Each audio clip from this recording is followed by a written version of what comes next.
Good morning, folks. I want to remind you that you're welcome to move around. There's spaces down here, there's spaces wherever. You know, remember your bodies are supposed to be comfortable while you're doing this community thing, right? Okay.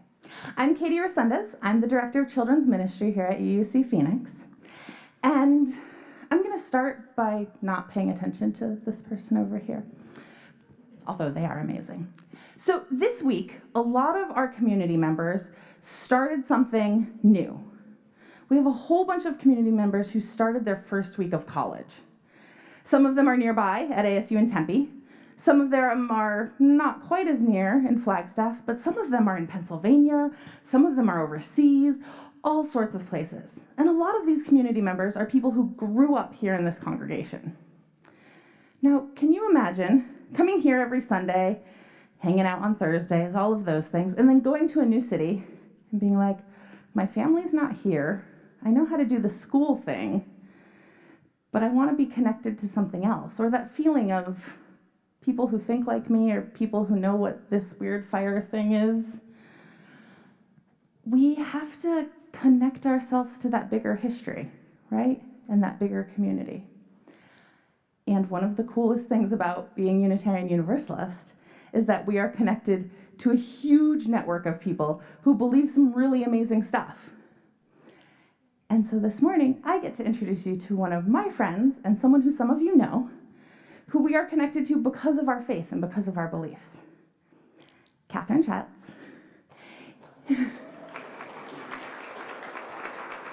Is an amazing storyteller from Montreal who works out of the UU congregation there and is going to help us connect with some more of our history as we talk this morning.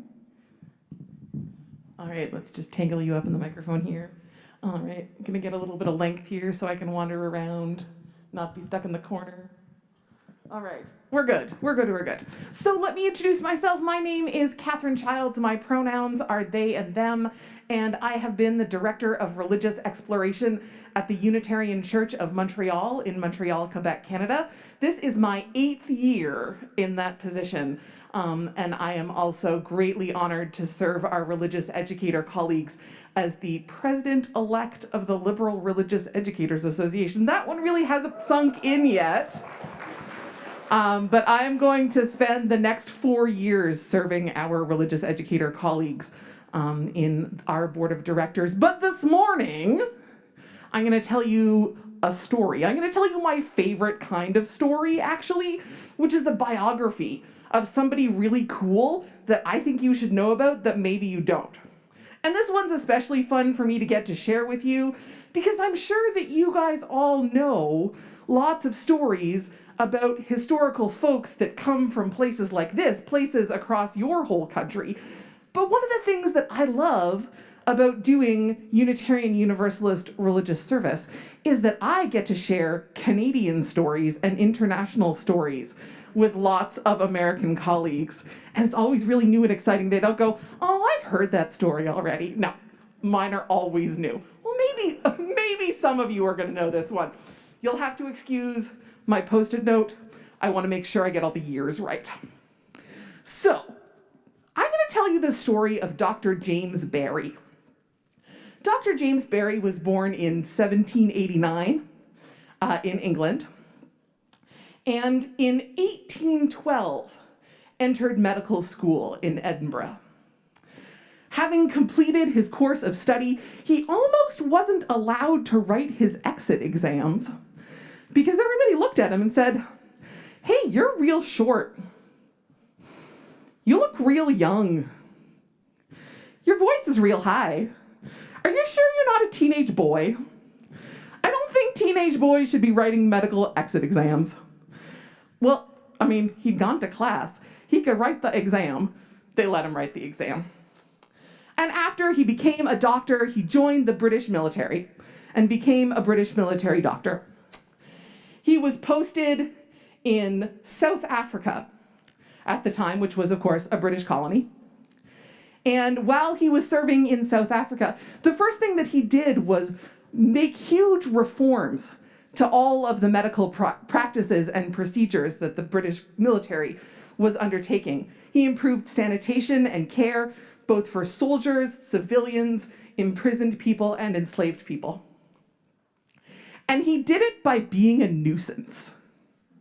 He was really a kind of person who was just really outspoken about all of this stuff. He realized that it was like the sensible thing to do. And so he's like, this is the thing that we're going to do. And they're like, that's against the procedure. And he was like, no, that's the thing we're going to do. And it kept getting him in trouble. A couple of times he had his military rank demoted because he got into arguments with higher level officers. But in every single one of those stories, he always comes out on top because every single time he was right. He was an incredible doctor and actually saved the life of a high-ranking British lord and became a friend of this man's family for the rest of his life. He also performed one of the first C-sections in which both the mother and the child survived. So this is a man with incredible medical knowledge, incredible tenacity for creating change, and an incredible belief that everybody should have access to good quality medical care, no matter who they were. Indeed. Indeed. So after his posting in South Africa, he was posted to the colony of St. Helena, to Trinidad, and to Malta. On those postings, he was given the rank of Principal Medical Officer, which is a fairly high rank in the British military. And his last posting is in my town, in Montreal, in Quebec, in Canada. And he moved there in 1857, and he was given the rank of Inspector General of Hospitals, which is the highest rank you can have as a medical officer in the British military. Later on, having gotten sick, he returned to England, and after he had died, folks made a pretty astounding discovery. In spite of his insistence that after his death he be buried in the clothes that he died in, nonetheless, it was discovered that Dr. James Barry did not have the body that folks expected from a British military officer. After he died, the woman who laid out his body discovered that his body looked a lot more like what you'd expect a woman's body to look like. This is a secret that he and his family had concealed over his entire lifetime when trans care was not available. All he had the ability to do was to live as a man in British society. It was a fact that he took great pains to conceal. And it was a fact that even at times when it could have prevented him from being court-martialed, he never revealed.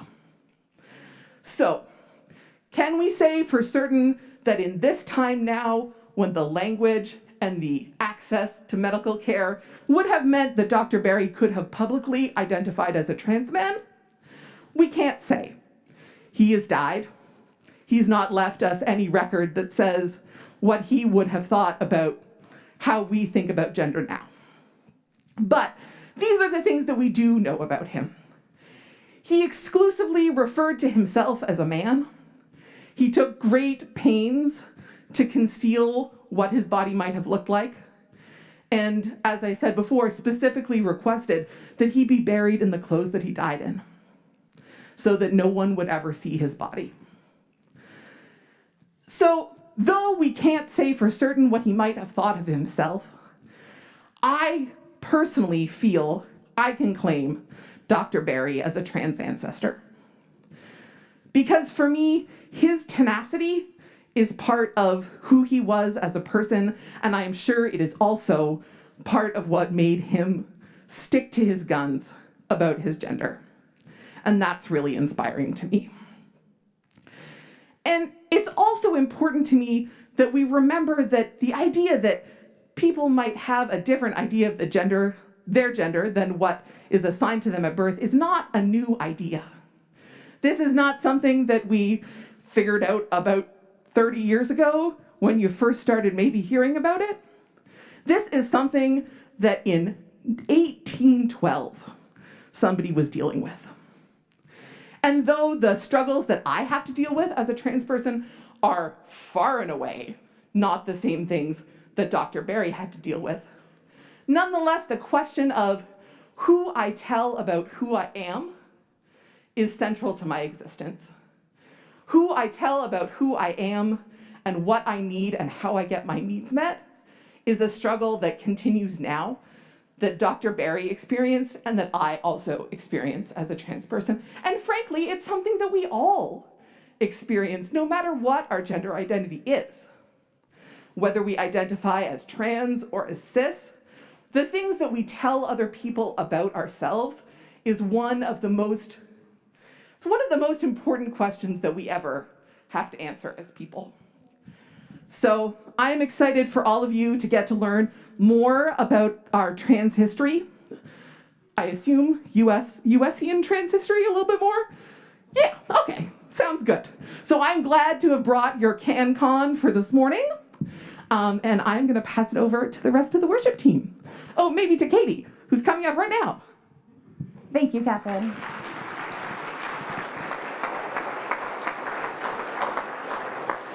And that reminder that when we do the work to think about our identity and articulate that and be brave about it, that we work to liberate everyone. And we really push that forward. And it's amazing. And we have these amazing ancestors to stand with and who walk with us. Thank you. Just a reminder that you are all so very, very powerful and so, so very loved.